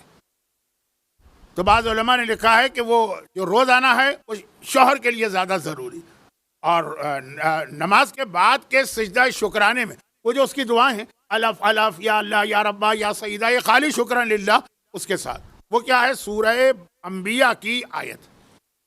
حضرت زکریہ بہت بوڑھے ہو گئے اور اب تک اولاد نہیں ہوئی، اور کیوں نہیں ہوئی؟ وہ سورہ مریم کے شروع میں ان کا جملہ ہے کہ بیوی بھی ان کی بانجھ تھی، لیکن ان کو ایک وارث چاہیے تھا۔ تو سورہ مریم میں واقعہ ہے، سورہ انبیاء میں حل ہے۔ وہ اللہ سے ایک دعا مانگتے تھے، امام نے کہا یہ بہترین دعا ہے اولاد کی، رب لا تذرنی فردن وانت خیر الوارثین۔ بہت ہی مختصر، بہت ہی جامع اور آسان۔ سورہ انبیاء آیت نمبر 89 یاد نہ ہو تو 90 سمجھ لیجیے، اس سے ایک آیت پہلے، رب لا تذرنی فردا، اے خدا مجھے اکیلا نہ چھوڑنا، وانت خیر الوارثین، اور سب سے بہتر وارث و مالک تو ہی۔ اب امام دیکھیے اس کی وضاحت بھی کر رہے ہیں۔ خیر الوارثین پہ دعا مکمل ہے۔ امام نے کہ فرمایا اس کے فوراً بات کیا، ایک مجلس اسی عشرے کی میں نے لفظ فے کو سمجھایا تھا، فے، اس آیت کے بعد جو لفظ آیا ہے نا، فوراً اسی آیت فاستجبنا لہ، ایک فاستجبنا لہ ووہبنا لہ واصلحنا لہ، لہ مانے لہو مانے اس کے لیے۔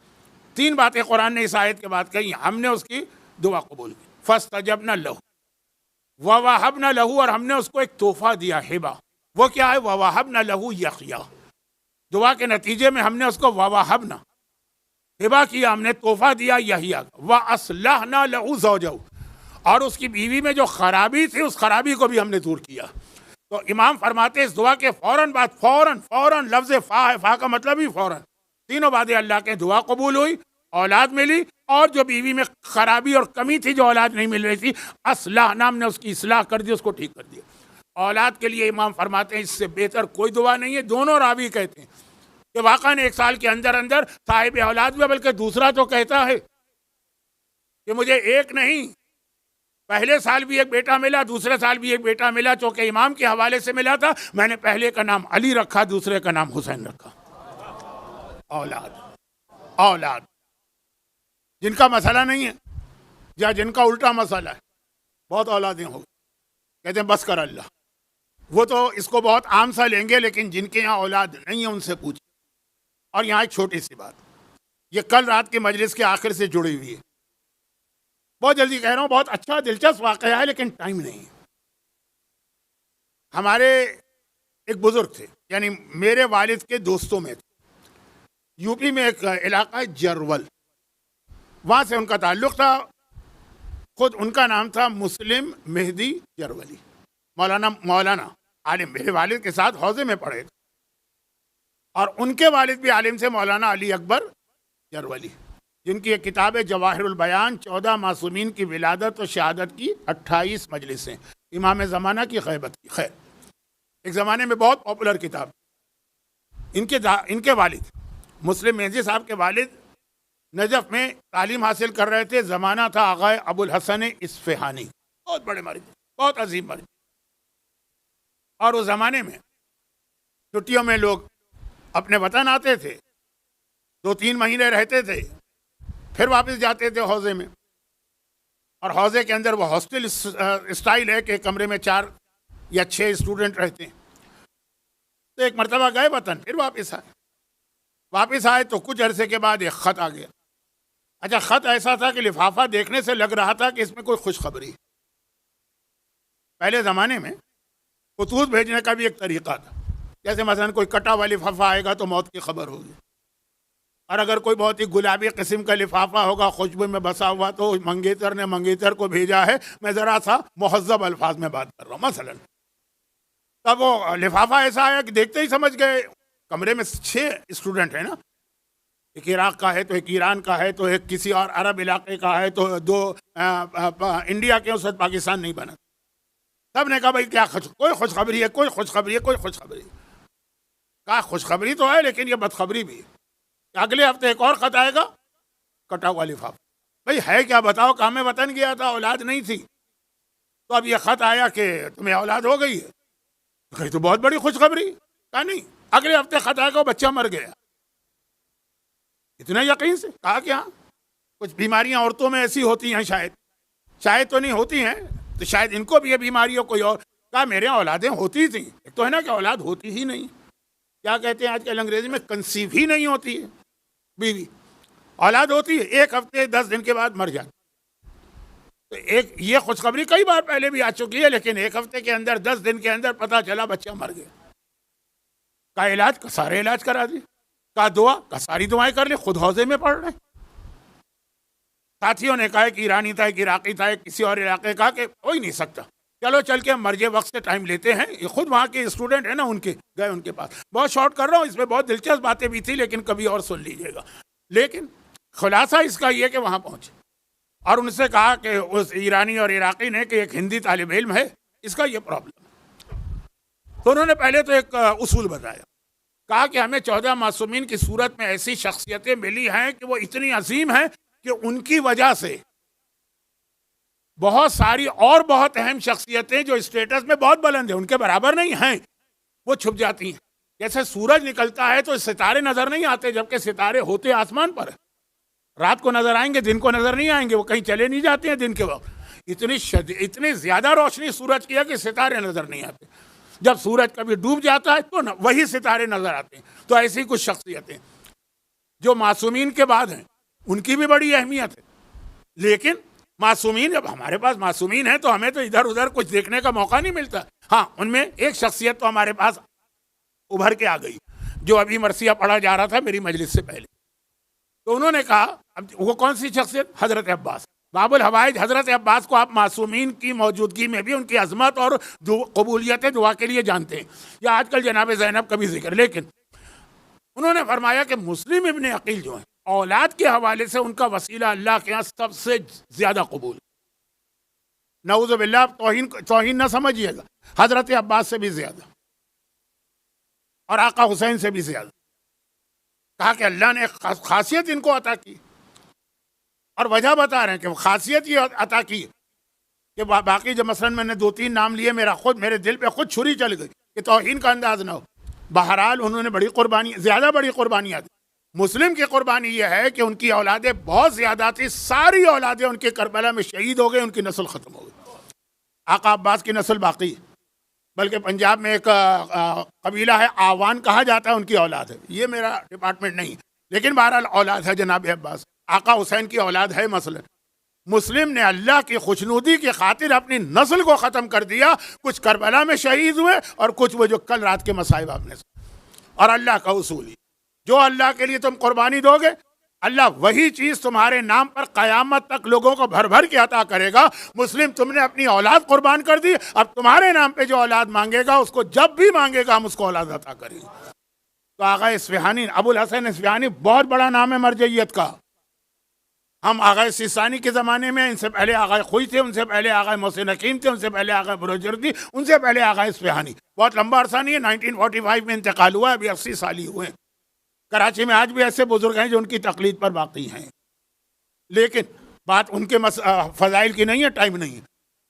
لیکن اس کی ایک شرط، مسلم کے نام پہ اولاد مانگو، لیکن یہ نیت کر کے مانگو کہ اگر میری اولاد ہوئی اے جناب مسلم ابن عقیل تو میں اس کا نام آپ کے نام پہ رکھوں گا۔ تو اگر آپ یہ منت مانے کہ میرے یہاں بیٹا پیدا ہوگا تو میں اس کا نام مسلم رکھوں گا۔ اب یہ واقعہ مسلم مہندی صاحب خود مجھے سنا رہے ہیں، اپنا بھتیجا سمجھ کر میں ان کے سامنے بیٹھا ہوں، میرے والد کے دوست، کہا میرا نام مسلم اسی لیے رکھا گیا کہ جب میرے والد کو یہ بتایا آغا اصفہانی نے، انہوں نے فوراً یہ منت مان لی، اور جب میں پیدا ہوا میرا نام مسلم رکھا۔ تو ایک دعا میں نے بتائی اور ایک یہ تو وہ عمل جس کی مثال ایک نہیں۔ اس کے بعد میں نے کراچی میں جتنے لوگوں کو بتائی، کراچی نے، کراچی، لاہور، لندن، کہاں کہاں، یہ ایک طرف اولاد۔ دوسرا مسئلہ جو زیادہ بڑا مسئلہ ہے وہ ہے رزق کا مسئلہ۔ لوگ جاب لیس ہیں، جاب چھوٹ گئے، جاب نہیں مل رہے ہیں، بزنس فیل ہوا جا رہا ہے، گھر میں فاقے۔ میں آپ سے زیادہ گھڑی کو دیکھ رہا ہوں، مجھے احساس ہے یہاں کے حالات میں ہر چیز ٹائم پہ ختم کرنا۔ اس کے حوالے سے بھی 3 چھوٹی چھوٹی باتیں۔ اچھا، پہلی بات جو ہے نا وہ خود ایک واقعہ ہے، بڑا دلچسپ واقعہ ہے، لیکن آپ کو میری اسی ایام ازاں کی کئی مجلسوں میں مل جائے گا۔ نہیں، یہ تو مولانا آپ اپنی مجلسوں کا ایڈورٹائز کر رہے ہیں کہ ہم اس کی وجہ سے سنیں، اس لیے میں بتا ہی نہیں رہا ہوں کس مجلس میں ملے گا، لیکن یہ میں نے کئی جگہ پڑھا اور لوگوں نے بڑا فائدہ اٹھایا۔ پیغمبر کے ایک بہت اہم صحابی تھے مقداد۔ ویسے تو روایت میں یہ لفظ ہے کہ ایمان کے 10 درجے ہیں، سلمان کو 10 میں 10 ملے ہیں، ابو ذر کو 10 میں 9 ملے، مقداد کو 10 میں 8 ملے۔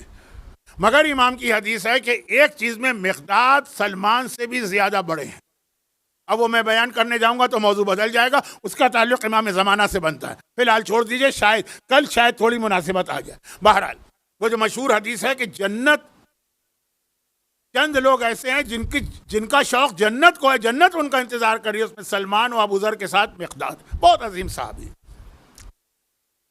اور ان کا ایک جملہ تو ایسا ہے جو نہج البلاغہ کے آخر میں مولا نے کوٹ کیا کہ کتنے مسلمانوں نے کہا یہ ایک جملہ ہم کو مل جائے ہم اپنی ساری عبادتی اور جہاد اور ساری محنتیں ان کو دینے کو تیار ہے، عظیم جملہ۔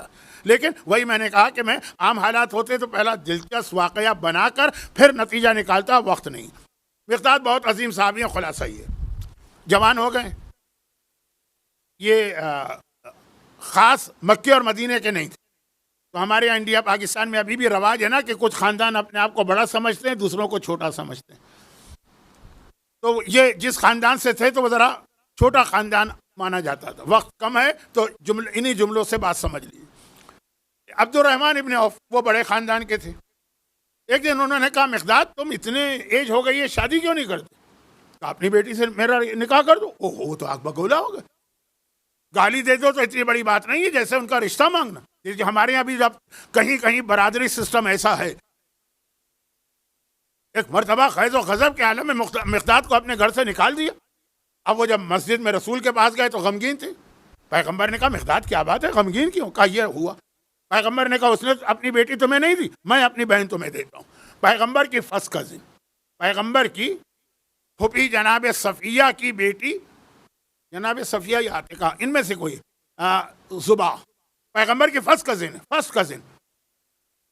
پیغمبر نے کہا میں اس کا رشتہ تم سے کرتا ہوں، اپنے خاندان کو تمہارے خاندان سے جوڑ لیتا ہوں۔ یہ تم کو حقیر سمجھ رہے ہیں؟ بنی ہاشم سے بڑا خاندان کون سا ہے؟ اس میں تمہارا رشتہ ہے، تمہارا رشتہ۔ پیغمبر نے اپنی فرسٹ کزن سے آپ کی توجہ نہیں ہوئی تھی، بنی ہاشم، حضرت عبد المطلب کی نواسی، اور وہ شادی کی مقداد کی، تو مقداد کی شادی تو ہوگی، لیکن بہرحال یہ تو غریب۔ وہ بچی اتنی نیک تھی کہ اس نے کبھی شکایت نہیں کی۔ اور وہ جو رسول کا ایک اسٹیٹس ہے عظمت رسالت، میں نے کہا تھا نا یہ موضوع آئے گا، اب ایک ہی لفظ آ گیا اس وقت، پورا کہنے کا موقع نہیں ملا آج، عظمت رسالت۔ پیغمبر نے کہا تمہیں اس سے شادی کرنا ہے، بغیر چوں اور چرا کے آنکھیں بند کر کے کہا مجھے قبول۔ آپ نے کہا تو قبول۔ خاندان میرے برابر کا نہیں، بہت پست ہے، میرے برابر تو چھوڑو، عبد الرحمن ابن عوف کے برابر کبھی نہیں، اس سے بھی پست۔ آپ نے کہا قبول۔ وہاں گھر میں فاقے ہیں، مجھے قبول۔ آپ نے کہا یہ مومن کی خاصیت ہونی چاہیے عظمت رسالت کے بعد۔ پیغمبر کو عظیم تو مانا، لیکن تم نے اپنی زندگی میں عظمت رسالت کو کیسے داخل کیا؟ ایسے کہ جو وہ کہیں آنکھیں بند کر کے ماننا۔ غربت بہت زیادہ، بچی نے کچھ نہیں کہا، لیکن مقداد اب شادی شدہ ہو گئے نا، اب گھر کی غربت، جب آدمی اکیلا ہوتا ہے تو کچھ اور ہوتا ہے، جب شادی ہو جاتی ہے تو اب اگر ذرا سی احساس ذمہ داری، یا رسول اللہ بہت زیادہ غربت، کہا قرآن کی ایک آیت پڑھا کرو اور کثرت سے پڑھا کرو، یعنی ہر نماز کے بعد پڑھو، ما شاء اللہ لا قوت الا باللہ۔ یہ سورہ کہف کی آیت ہے۔ سورہ کہف وہ سورہ ہے جس کی تلاوت آقا حسین کے کٹے سر نے بازاروں میں کی تھی۔ پورا سورہ نہیں پڑھا تھا، پہلی 5 آیتیں، لیکن اسی میں آگے چل کے یہ آیت۔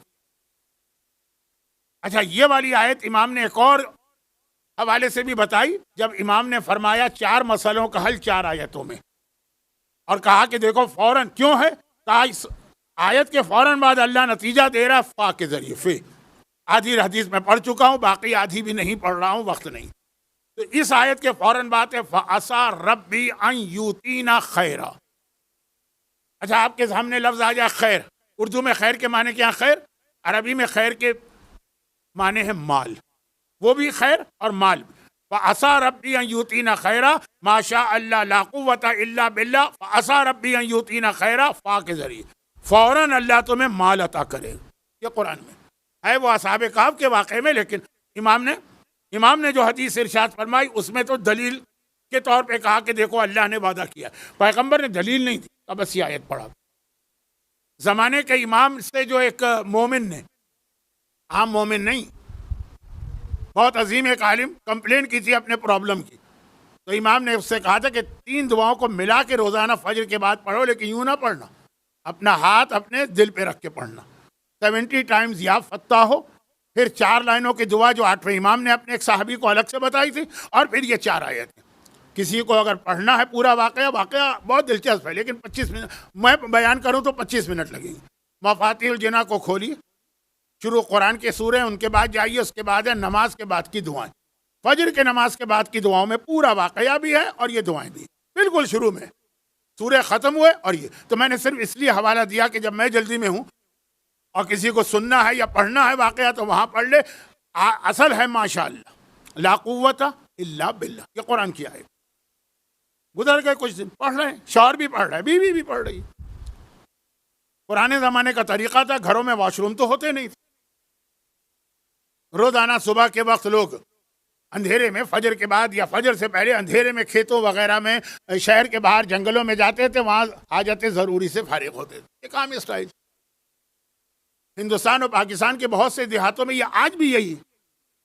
1400 سال پہلے تو سب کا رواج تھا، بلکہ اسی کے اندر تو وہ سورہ احزاب کی حجاب والی آیت نازل ہو کہ پیغمبر کی بیویاں بھی اس طرح جاتی تھیں، اور کچھ اوباش، کچھ نوجوان وہ آوازیں کستے تھے، تو یہ حجاب کی آیت آئی کہ ایسا لباس پہن کے جاؤ کہ پتہ چل جائے کہ یہ ام المومنین جا رہی ہیں۔ بہت لمبے لمبے واقعات ہیں، میں تو کہاں الجھ جاتا ہوں، خود پریشان ہوتا ہوں۔ اصل واقعے پہ آئیے۔ مقداد گئے صبح کا وقت، حاجت ضروری سے فارغ ہونے گئے، بقی کے پیچھے جو جنگل تھا وہاں بیٹھے ہوئے کہ زمین سے ایک جنگلی چوہا نکلا۔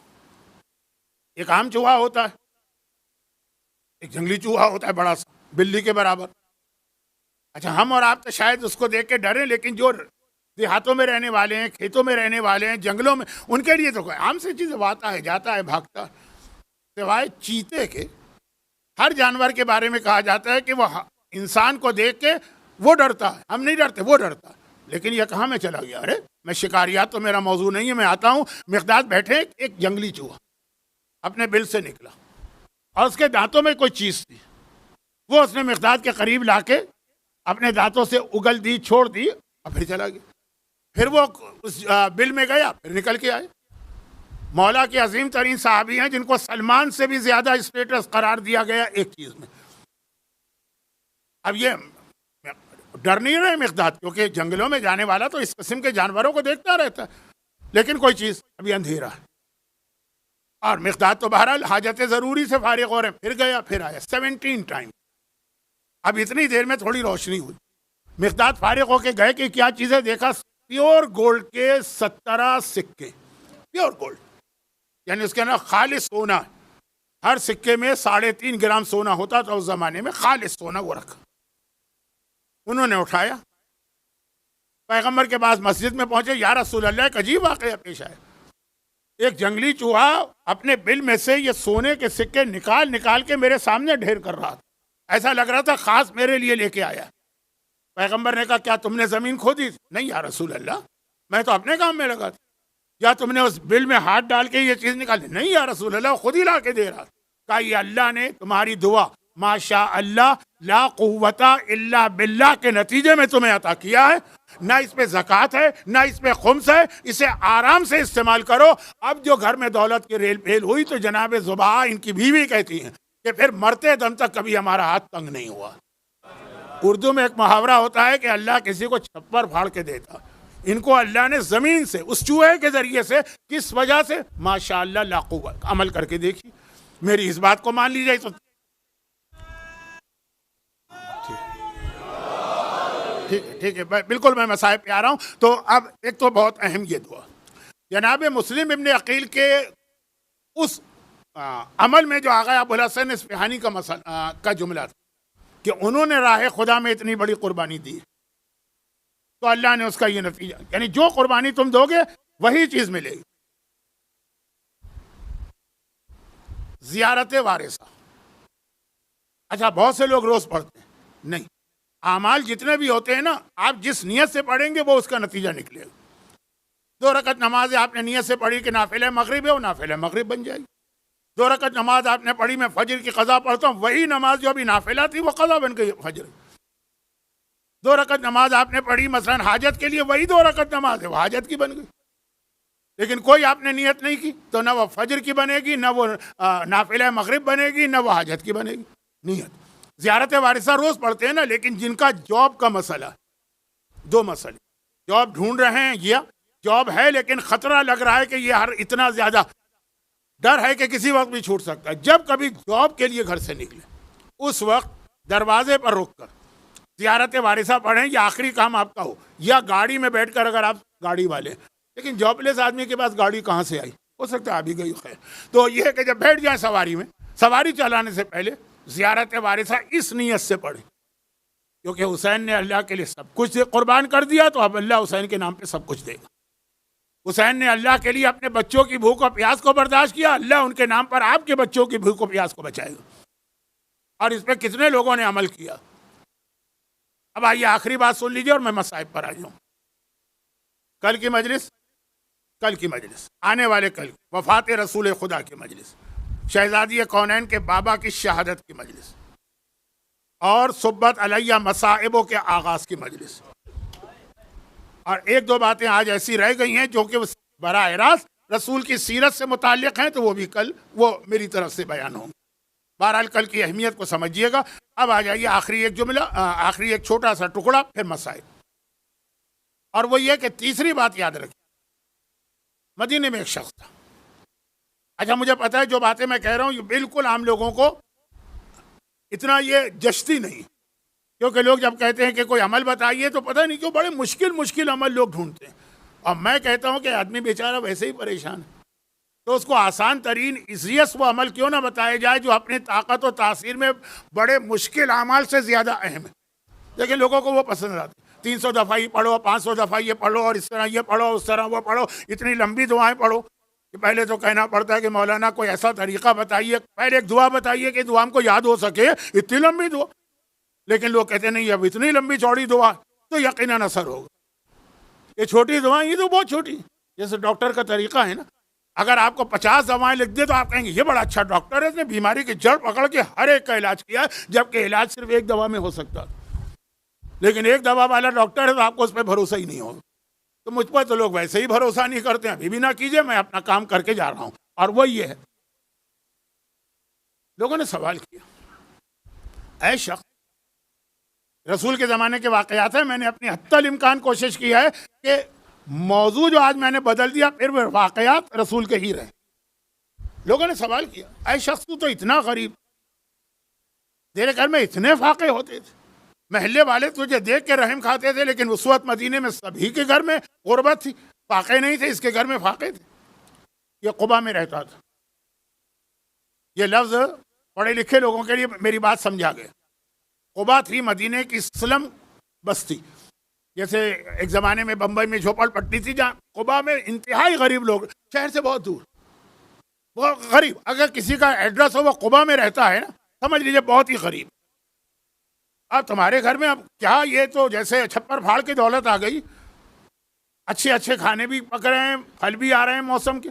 اس وقت تو عرب کھجور نہیں کھا سکتے تھے، کھجور جو سڑکوں پہ بکھری رہتی ہے، اور آج تو محلے میں بانٹتے ہو. کہا کہ میں ایک دفعہ گیا رسول کے پاس، کہا یا رسول اللہ یہ میرا رزق کا مسئلہ، کوئی دعا بتائیے، لیکن یا رسول اللہ میں کوئی بہت زیادہ پڑھا لکھا تو ہوں نہیں، مجھے ایک مختصر سا عمل بتائیے کہ جس کا نتیجہ سب سے زیادہ ہو، عمل مختصر ہو. پیغمبر نے کہا ایک طریقہ اختیار کر، جب کبھی اپنے گھر میں داخل ہو تو سلام کر گھر والوں کو، چاہے گھر میں کوئی بھی نہ ہو، خالی گھر ہے، السلام علیکم اور سورہ قل ہو اللہ پڑھ، اور پھر دیکھ کیا ہوگا. میں نے وہ کیا تو آج تم خود دیکھ رہے ہو کہ حیران ہو کے مجھ سے پوچھ رہے ہو. مختصر عمل، میں آپ کو بہت مشکل اور لمبی دعا بھی بتا سکتا تھا اور آپ کہتے ہیں ہاں یہ عمل مولانا نے صحیح بتایا ہو، لیکن یہ چھوٹے چیزوں پر بھی چھوٹی چیزیں نہیں، دیکھنے میں چھوٹی ہیں، نتیجے میں سب سے بڑی. جب گھر میں داخل ہوں، گھر والے ہوں تو ٹھیک ہے، کوئی نہیں گھر میں، خالی گھر ہے، السلام علیکم بسم اللہ الرحمن الرحیم قل هو اللہ احد اللہ الصمد لم یلد ولم یولد ولم یکن له کفوا احد. یہ بچہ بھی پڑھ سکتا ہے. پھر دیکھیے آپ، پہلی دعا بھی ماشاء اللہ لا قوت الا باللہ کتنی مختصر، اور پھر زیارت وارثہ ہے ذرا لمبی، لیکن یہ ہے کہ آپ 3 4 5 ہفتے پڑھیں گے آپ کو زبانی یاد ہو جائے گی، بلکہ 90% مومنین کو 70-80% زیارت تو زبانی یاد ہوتی ہی. آج آپ نے پڑھی ہوگی زیارت وارثہ، یا ابھی گھر جا کے پڑھیں گے، لیکن اس نیت سے کہ میں رزق یا جاب کے لیے پڑھ رہا ہوں اور گھر سے نکلتے وقت. تو 2 دعائیں ایسی ہو گئی، ایک گھر سے جاتے وقت اور ایک گھر میں آتے وقت. گھر سے جاتے وقت کی دعا کی شرط ہے کہ جب آپ جاب کے لیے جا رہے ہیں اور کسی سے ملنے جا رہے ہوں، ہاسپٹل جا رہے ہوں، کسی اور کام سے، تو وہ عمل نہیں. لیکن گھر میں آنے کے لیے جب بھی آئیں، کسی کام سے بھی آئیں، یہ عمل اب آپ کر کے دیکھیں. مگر چاہے وہ اولاد والے عمل ہو، چاہے وہ صحت والے عمل ہو، میں نے صحت کے مسئلے کو ٹچ نہیں کیا اس دفعہ، اور چاہے وہ یہ رزق والے مسئلے ہوں، اور چاہے کوئی اور مسئلے، یہ سارے اعمال اپنی جگہ. مگر اس میں آخر میں جو ہے وہ آپ کو، مثلا اگر آپ کو اللہ کے پاس کوئی خط بھیجنا ہے، کسی کے پاس خط بھیجنا ہے، تو آپ کیا کرتے ہیں؟ خط لکھا، تفصیل لفافے میں بند کیا، ٹکٹ اسٹیمپ ضرور لگائیے، ورنہ وہ خط نہیں جائے گا. یا اگر کورئر سے بھیج رہے ہیں تو کورئر کی فیس آپ کو ضرور ادا کرنا. تو اب یہ ساری دعائیں آپ کی طرف سے خط جا رہا ہے اللہ کی بارگاہ، مگر اس کے اوپر آپ کو اس کی فیس ادا کرنا یا اسٹیمپ لگانا. وہ کیا؟ وہ ہے بازار کوفہ میں ام حبیبہ کے گھر کے سامنے بتایا وہ اصول. بہت مختصر مصائب اس لیے پڑھ رہا ہوں کہ موضوع سے متعلقہ یہی اس وقت مصائب ذہن میں آ رہے ہیں. شروع مجلس میں اس ملعون کا ذکر ہوا تھا جس کا کٹا ہوا سر دیکھ کر امام فرماتے ہیں کہ میں نے اللہ سے اس وقت ایک دعا مانگی، کیونکہ اس وقت خولی ناشتہ نہیں کر رہا تھا، 5 میں سے شمر ناشتہ نہیں کر رہا تھا. ہمارے ساتھ ناشتہ جو تھا وہ ابن زیاد کر رہا تھا، خاص اس کے لیے. اس کا حکم آ گیا، اے پسر سعد، تو اہل بیت کے قیدیوں کو لایا ہے، ان کو بازار میں روک دے. میں نے کل بھی یا پرسوں ایک جملہ کہا تھا، دوہرا رہا ہوں، عمر سعد کو جلدی ہے، قیدیوں کو دربار میں لے جاؤ، انعام ملے گا. ہر آدمی کو انعام کی جلدی ہوتی، اور ابن زیاد زیادہ سے زیادہ توہین اہل بیت کرنا چاہتا ہے، نعوذ باللہ من ذالک. اور روک دو. ایک تو ابھی ہمارا دربار ڈیکوریشن انکمپلیٹ ہے، سجایا جا رہا، اور دوسرے یہ کہ میرا دل تشفی نہیں ہوگی کہ ایک بار یہ قافلہ گزر گیا، کسی نے دیکھا، کسی نے نہیں دیکھا، کسی کی نگاہ پڑی، کسی کی نگاہ نہیں پڑی، کسی نے ایک بیوی کو دیکھا، دوسری کو نہیں دیکھا. اتنی دیر روکو یہ بازار میں قافلہ کہ کوفے کے جتنے بھی مرد ہیں وہ ایک ایک عورت کو اچھی طرح سے دیکھ لیں. اللہ، یہ کتنا بڑا امتحان تھا علی اور فاطمہ کی غیرت مند بیٹیوں کے لیے. آپ اپنے گھروں میں جا کے پوچھ لیجیے خواتین سے، جو خواتین ساری زندگی حجاب کر رہی ہیں، اگر کسی وجہ سے انہیں حجاب اتار کے گھر سے باہر نکلنا پڑے، وہ نہیں نکل پاتی، نہیں نکل پائیں، چاہے مجبوری کیوں نہ ہو، برداشت ہی نہیں ہوگا. یہ علی اور فاطمہ کی غیرت مند بیٹیاں ہیں. لیکن اے خدا، جس میں تو راضی ہے اس میں ہم راضی. یہ امتحان تو لے رہا، ہم دے رہے. اب یہ جو قافلہ رکا نا، تو پرانے زمانے کے مکان نیچے ہوتے تھے، اونٹ اونچی سواری ہے. یہ زینب کبریٰ کا اونٹ جس گھر کے سامنے رکا، وہ ایک مومنہ ام حبیبہ کا گھر، لیکن یہ بہت بوڑھی ہو گئی اور اکیلی تھی، کوئی گھر والا نہیں تھا. اسے دنیا کی خبر ہی نہیں تھی، بس اپنے گھر میں رہتی. لیکن کل ابن زیاد کی طرف سے اعلان ہوا تھا کہ جتنی عورتیں ہیں وہ تیار ہو کے مکان کی چھت پہ آ جائیں، مرد سڑکوں پر آئیں، عورتیں مکان کی چھت. یہ بھی حکم حاکم سن کے آگے، اسے کیا پتا کہ کیا ہوا. دیکھا کہ میرے گھر کے سامنے جو اونٹ رکا اس پر کوئی بی بی سیاہ سفید بالوں سے چہرہ چھپائے بیٹھی، ایک ننھی سی بچی ان کی گود میں سر رکھے لیٹی. بچی پتہ نہیں کون بچی، البتہ دو نشانیاں نظر آ رہی تھی. رخسار پر تماچوں کے نیل نظر آ رہے ہیں اور دونوں کان کٹے ہوئے ہیں جن پہ جمع ہوا خون نظر آ رہا. ابھی یہ حیران ہے کہ کون بچی ہے کہ بچی نے سر اٹھایا.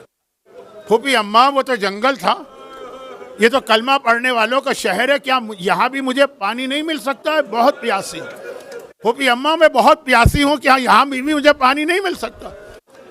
اب بتائیے زینب کیا جواب دے. لیکن ام حبیبہ کا دل تڑپ اٹھا، وہ دوڑ کے گئی، اپنے گھر سے پانی کا کوزہ لے کے آئی، ہاتھ بڑھا کے یہ کوزہ اس بچی کے حوالے کیا، کہا یہ لے بچی، یہ پانی پی لے، اور دیکھ پانی پینے کے بعد میرے حق میں 2 دعائیں کرنا. دعا موضوع دعا تھا نا، کیونکہ میں نے سنا ہے کہ خدا تجھ جیسے یتیم اور قیدی کی دعا بہت جلد قبول کرتا. سکینہ بہت چھوٹی ہے، بہت چھوٹی ہے، لیکن مشکل کشا کی پوتی ہے. ایک مرتبہ ہونٹوں کے قریب جو پانی کا جام آیا تھا ہٹا دیا، کہا پہلے اپنی دعائیں بتا. سکینہ پہلے تیرے لیے دعا کرے گی پھر پانی پیے گی.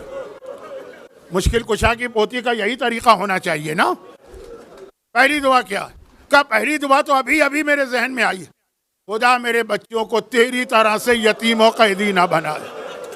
ننھی سکینہ نے ننھے ہاتھ جوڑے، آسمان کو دیکھا، خدا بندہ میرے بوڑھے بابا کے کٹے سر کا واسطہ، میرے چچا کے قلم شدہ بازوؤں کا واسطہ، جیسی قید اور یتیمی سکینہ پر آئی ہے اس مومنہ کے بچے محفوظ رہے.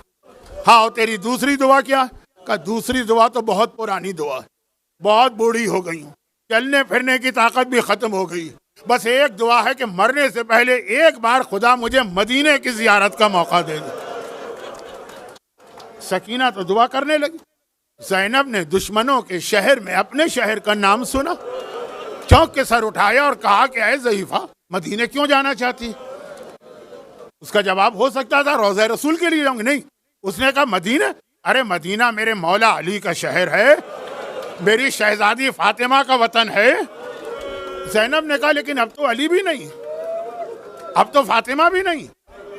ام حبیبہ کہتی ارے تو کیا ہوا، علی کا وارث میرا آقا حسین تو ہے، فاطمہ کی وارث میری شہزادی زینب تو ہے. زینب نے فرمایا کہ خالی زینب کا نام سنا ہے کہ زینب کو پہچانتی بھی ہے؟ آج جو مرثیہ پڑھا گیا اس کے اعتبار سے آخری جملہ آ رہا ہے، زینب کو پہچانتی بھی ہے؟ ام حبیبہ نے فخر سے کہا بھلا کیا بات کرتی، ہر سال بیوی کی زیارت کو جاتی تھی، اب کئی سالوں سے مجبوری ہو گئی بڑھاپے کی. بس یہ سننا تھا. زینب نے دائیں بائیں دیکھا، جتنے مرد تھے سب حسین کے کٹے سر کے چاروں طرف جمع، یہاں کوئی مرد نہیں ہے. بالوں کو ذرا سا ہٹایا، اے ام حبیبہ ذرا دیکھ کے پہچان لے، انا زینب، انا زینب، انا زینب، میں ہی فاطمہ کی بیٹی زینب ہوں. ام حبیبہ کا جملہ کیا تھا؟ جیسے ہی دیکھا تڑپ کے کہا ارے شہزادی زینب آپ کے سر پہ چادر نہیں ہے، آپ کے بازوؤں میں رسی بندھی ہے، آپ قید ہو گئیں، میرا آقا عباس کہاں چلا گیا کہ عباس کی بہن کی چادر بھی چھن گئی، اسے قیدی بھی بنا دی. اجرکم اللہ، اجرکم اللہ. خدا بندہ باب الحوائج عباس علمدار کا واسطہ، آج کی رات قبولیت دعا کی رات ہے. خدا بندہ عباس کا واسطہ، عباس پہ گریہ کرنے والوں کے اس گریے کو قبول فرماتے ہوئے ان کی ساری دعائیں، ساری حاجتیں پوری فرما. ہم سب کو بحق عباس دنیا اور آخرت، ہمارے گھروں کو بھی، ہماری اولادوں کو بھی، ہمارے رزق کے ذریعوں کو بھی دنیا اور آخرت کی ہر پریشانی سے محفوظ فرما. شب جمعہ کا واسطہ ہمارے مرحومین کی مغفرت فرما، ظہور امام میں تعجیل فرما.